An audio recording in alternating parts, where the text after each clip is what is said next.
Good evening! Maayo gid nga gag-i sa inyo nga tanan. My name is Pastor Norman, and once again, welcome to Ictus Next Gen Simbang Gabi. This is our second to the last night of Simbang Gabi. And before we will have our last Simbang Gabi tomorrow, I want to thank each one of you who took the time to watch our broadcasted messages here for the past 7 days and 7 nights. Either you are watching my messages alone or with your family or with your clusters, madamo gid nga salamat sa inyo nga tanan.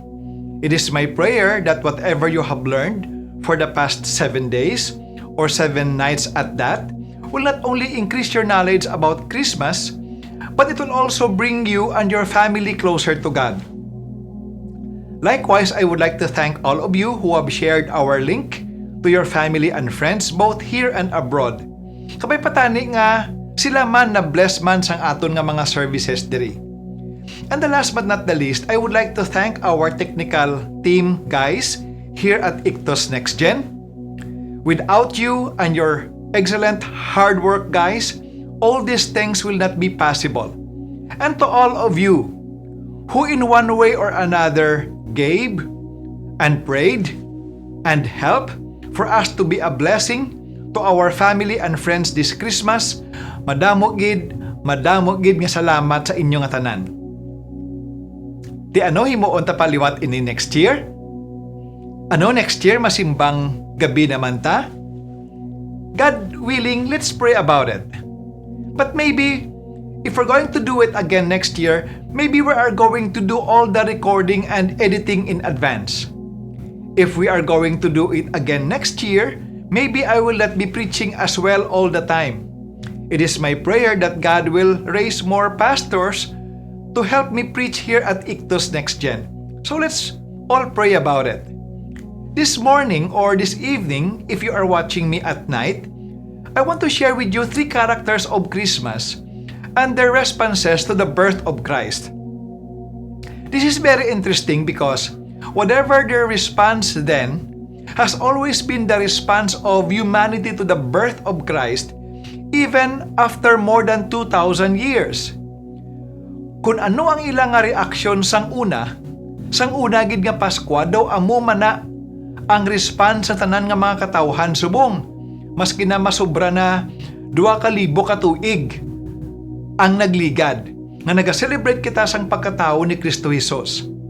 Sa likod sang aton Christmas celebrations, year after year after year, wala gid sang may nagkambyo. Nga kay kun aton gid lang tani balagi nakabuhi ang mensahe sang Pasko, this world will be a better place to live in. Not perfect, but a better one. May pagkambyo gid tani. Dapat tagsa ka tuig. Una gid dapat nga may pagkambyo sa aton nga mga personal nga kabuhi. Then ang ini nga pagkambyo aton madala sa aton nga mga panimalay. Kag ang pagkambyo sa aton nga mga panimalay, aton man madala sa aton palibot. Kag kun magdamo na kita sa aton syudad, and eventually sa bilog nga Pilipinas. Tani amo na no?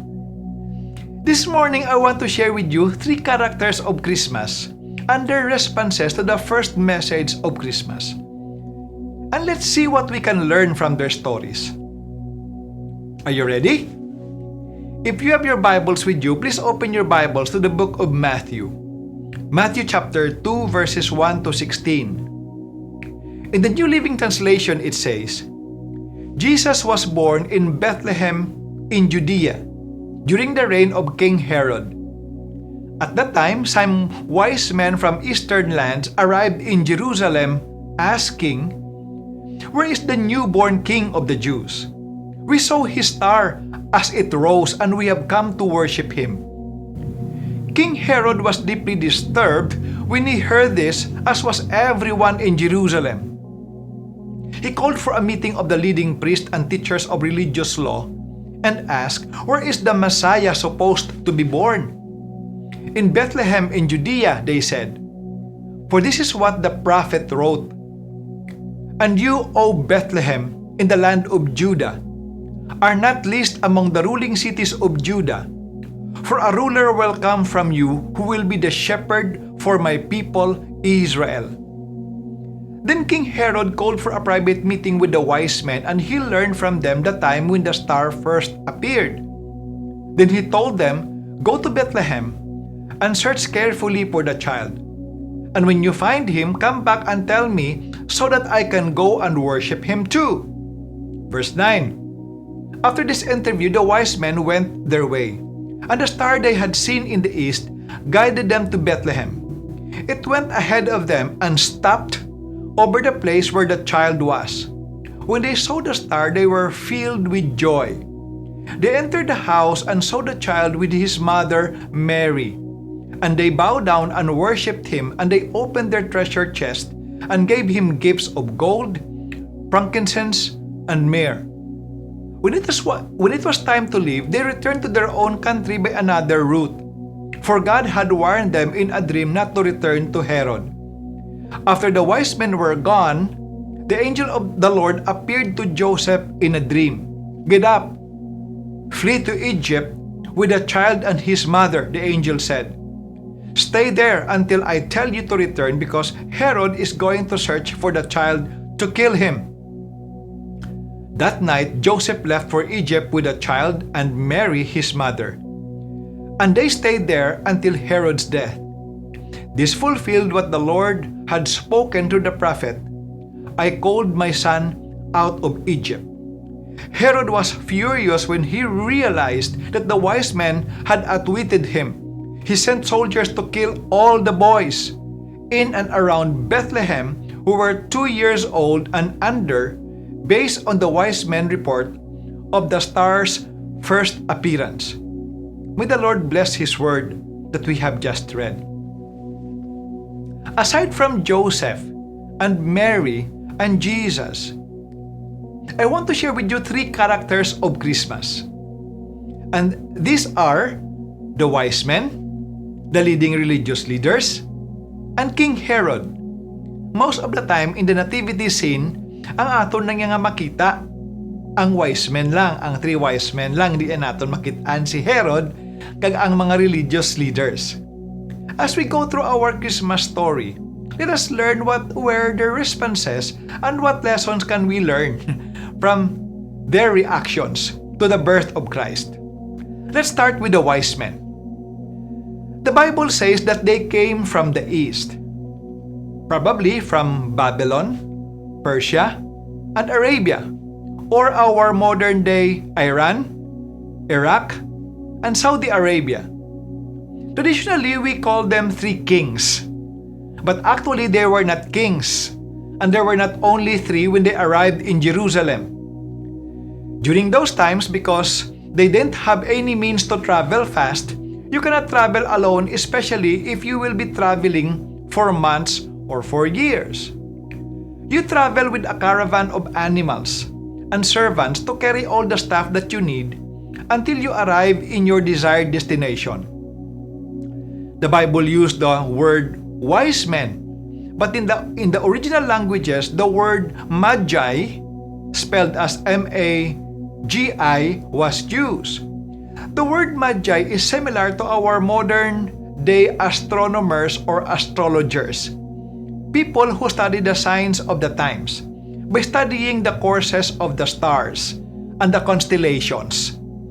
And although they all came from the east, they did not come from the same place together. The only common thing that brought them together is the star that they followed from where they came from. I want you to imagine the scene. Maybe as they were approaching Jerusalem, they merged somewhere in one of the deserts, and they noticed that they were following the same star. Through their interpreters, maybe they have also learned that although they came from different places, that same star that they follow appeared to them at the same time. And they were going to the same place with the same purpose, and that is to look for the King of the Jews in order for them to worship Him. Now imagine the scene when they arrived in Jerusalem. Ma-imagine ninyo, kakita man guro kamos ng mga sini bala, nga paryasang Aladdin, Damo-damo nga mga tao nga nag-arrive by caravans, and they are bringing different stuffs with them, and they look different, and they dress different. Na pag-abot nila sa Jerusalem, ano ang ilang nga ginhimo? Now, of course, nag-courtesy call sila dayon sa person in authority. Sino ina? Si King Herod. Kung nabatian nyo gani ang ngalan nga King Herod, ano dayon nga word picture ang nagasunod sa ulo ninyo? Ang pintas nga hari nga nagpamatay sa tanan nga mga bata 2 years old and below sang tsimpo ni Jesus. Do hindi mo ma-imagine, no?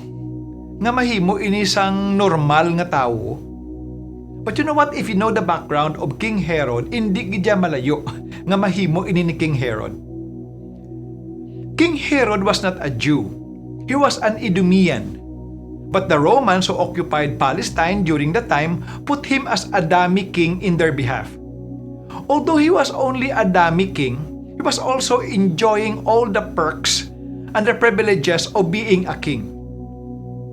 But there's always that paranoia that looms above Herod's head that eventually the Jews will replace him, or anybody nga magpasipsip sa mga Romans will take his place. And so he did two things. He always tried to please the Jews, and so he built them a temple. And the second thing that he did was, he murdered anybody who stands as a threat to his throne, even 3 of his sons. So kung nahimo ni gani ni Herod, naging patay niya ang iya 3 ka kabataan nga lalaki, kay basi nga i-assassinate siya sa iya nga mga kabataan agud nga maghari. Sila or siya hindi malayo nga manhimo man ini ni Herod sa mga kabataan. Traditionally, we celebrate this every December 28. We call this Innocents' Day. Kag tungod sina nagainto anay kita. Pero hindi niya gali amo ang natabo sang una. That is not what happened on the first Christmas celebrations. Hundreds of baby boys were slaughtered, 2 years old and below, in and around Jerusalem. Sang una, sang uso pa ang Christmas cards, nga wala man niya sa Christmas card, no? Nga ginhimo nga amo sini ang picture, nga si Herod nagapamatay sang kabataan. Klaw ay siguro, no? Sa aton nga nga bahin subong gin-edit naton iya ang mga pictures sang Christmas, nga nami lang yang nga mga Christmas pictures ang ginapagwa ta, ang mga malai niya wala naton ginaimpon. But you know what, my friends? All these events were part and parcel of what happened when Jesus Christ was born.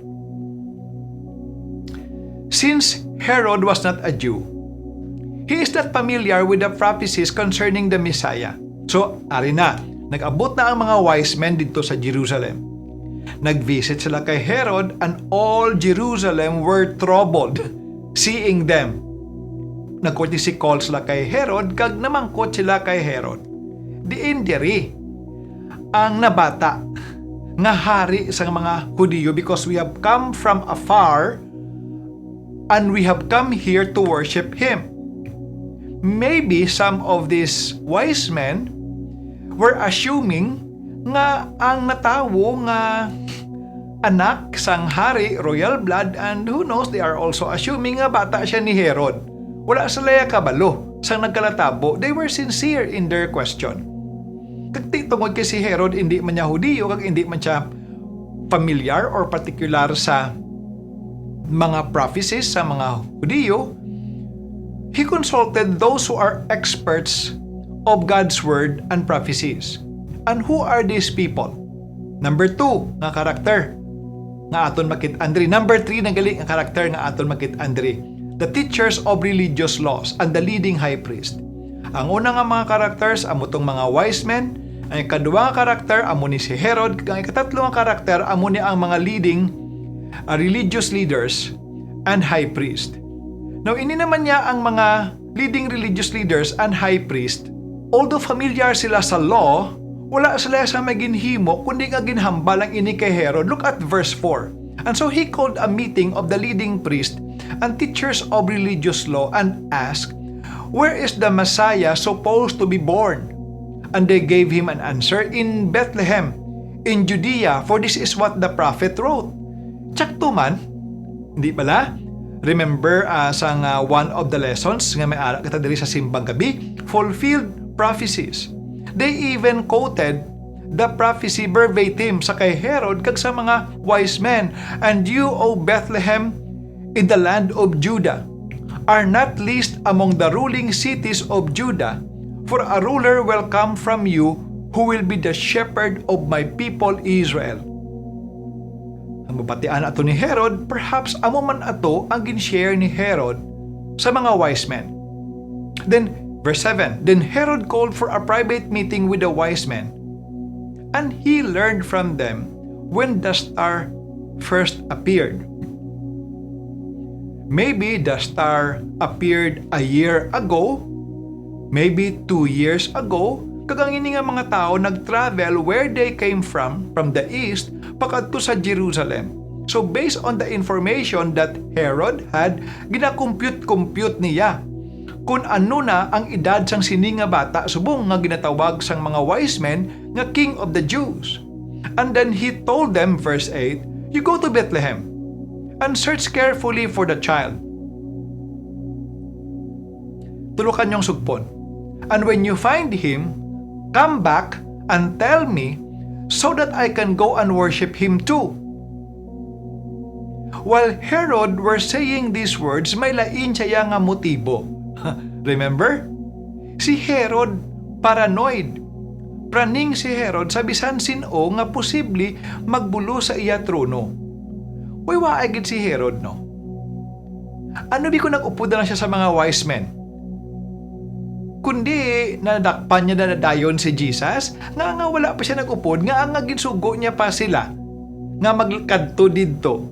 Kag kung makitaan na si Jesus mabalik sila sa iya, agud nga siya man magkadto didto, kadireksyon nagitudlo sang mga wise men sa iya, kay kuno para sa iya masimba man siya kay Jesus. Pero hindi na amo ang iya motibo. Look at verse 9. Let's see kung ano ang natabo. "After this interview, the wise men went their way.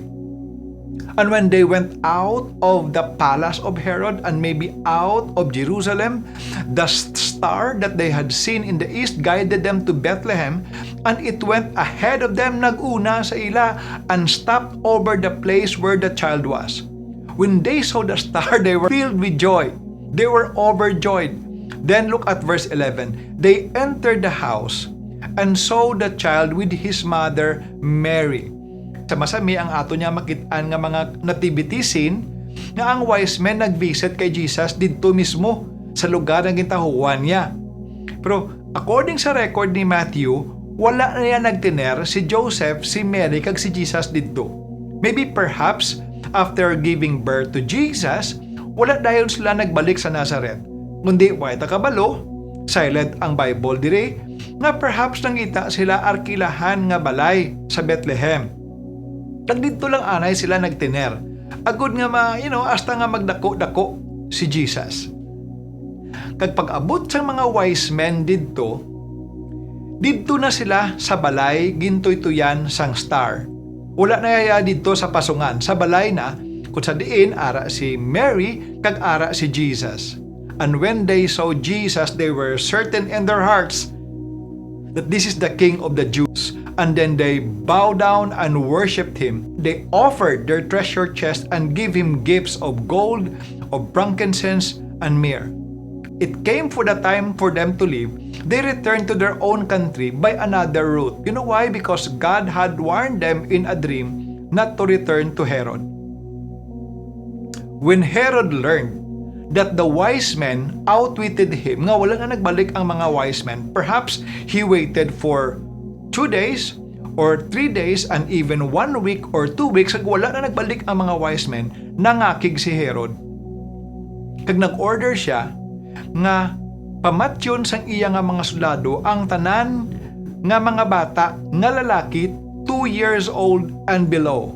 So based on these events, we can infer, we can read between the lines nga si Jesus sa mga amo sini nga tiyempo base sang account sang pag-abot sa mga wise men, kag base man sa data nga ila ginhatag kay Herod, maybe mga lapit-lapit si Jesus 2 years or 2 years old and below. And that's what happened.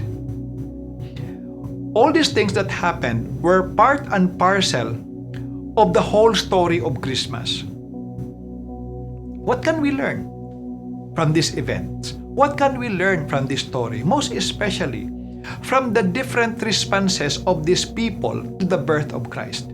Number 1, from Herod. What can we learn from Herod? You know, many of us today are like King Herod.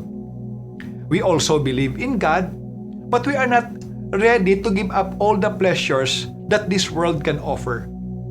Jesus Christ Himself, you cannot serve 2 masters, for either you will hate the one and love the other. And just like King Herod, hindi siya willing, hindi siya ready nga i-give up ining mga perks and privileges that he has as a king. Or, we also believe in God, but the pursuit of wealth and promotion have taken the place of God in our hearts.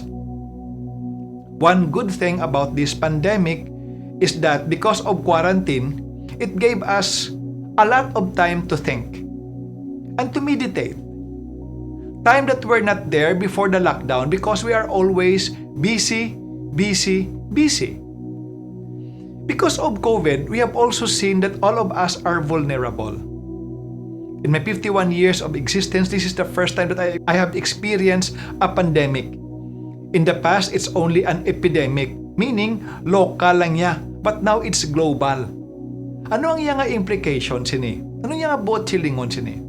Nga ang tanan, nga aton gin pangabudlayan makadto lang sa wala. Kung matapikan kita sang COVID kag mapatay. My friends, I hope that we will stop being like King Herod.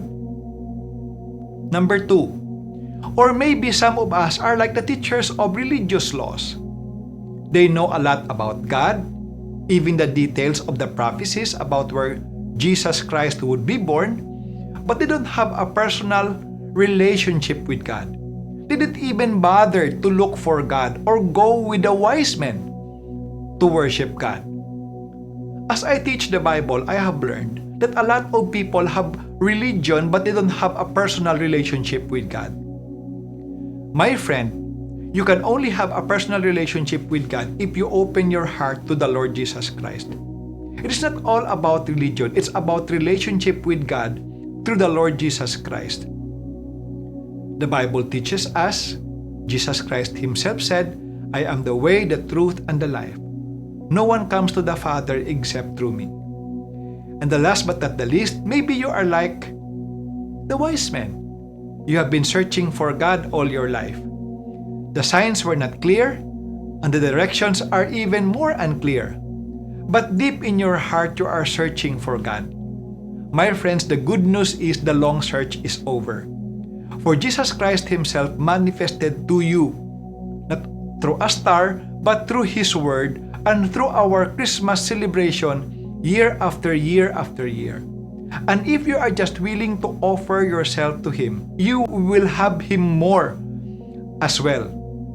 Ang akon nga pangamuyo sa imo abyan, nakabay pa sa ginahalad nimo ang imo nga kabuhi sa kay Jesus, you will also experience Him more and more in your life starting this Christmas. Shall we pray? Lord, this morning or today, Lord, we pray that we will just be the wise men in our story, in our Christmas story.